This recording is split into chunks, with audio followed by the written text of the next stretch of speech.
And we start from now. Before we talk about doing good things, we have to stop the damage. We have to stop. Before we do Zikr of Allah, we have to stop the means of ghafla, of heedlessness. The things that distract us from Allah, we have to stop that first.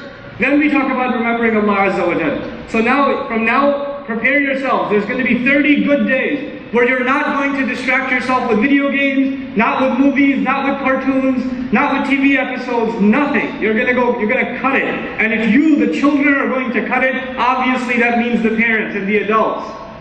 It goes without saying. And you don't have to watch all the news at home. Don't make the excuse I'm watching the news, because you're not. And you're not going to change world events, so just relax. You can read a couple of articles if you're really that interested.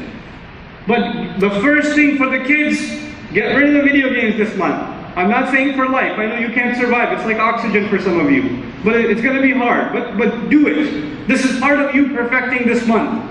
The other thing all the children here should do, and the parents should encourage them.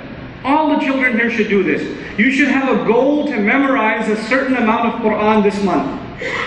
That you should have a goal that we're going to memorize every day. We're going to dedicate 1 hour and we're going to memorize Quran. I don't care if you've never memorized before in your life and you're the only, maybe some of you that are sitting here, the only time you come to masjid is Jumu'ah, maybe the only time you come is Ramadan. I don't care, I don't blame you. I'm just saying, look, this Quran is for every one of us.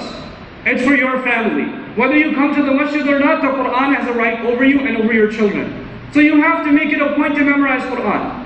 Until you guys are on summer vacation, you'll have the time and shaitan's distraction is not there. So when you sit there and try to memorize with sincerity, you're not going to fall asleep like you normally do. Because shaitan comes and puts you to sleep when you spend time with his book. When you spend time with Allah's book. But he won't do that because he can't. He's chained up in Ramadan. So take advantage of that.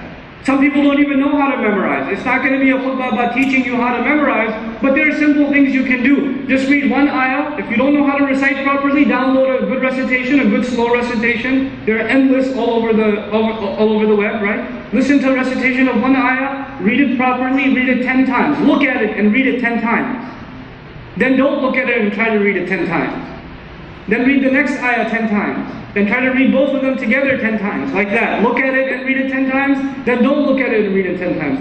And before you know it, you'll start memorizing Quran. The parents that are here, you should reward your children for memorizing Quran in this month. Now, first of all, you should dedicate a very specific time during the day where they're going to memorize. And then, you should reward them for finishing. And don't reward them with more video games. Give them something good, take them on a trip. Do something special for Eid, something. But you should set up some encouragement also for your children. So this is at least for the kids. If you can finish and you memorized already, or you have, mashallah, it's not difficult for you, then the additional recommendation I have is for the entire family. This is not just for the children, it's for the entire family. You should make it a point this Ramadan that you're going to learn 20 du'as. And I'm going to try to make that handout this week, so next Jumu'ah they can pass it out in the community, inshallah ta'ala. 20 du'as. Coming into the house, leaving the house, walking into the masjid, leaving the masjid, for the bathroom, for eating, for changing your clothes. Just 20 du'as in the month of Ramadan. You know what that will do? It will help you for the rest of your life.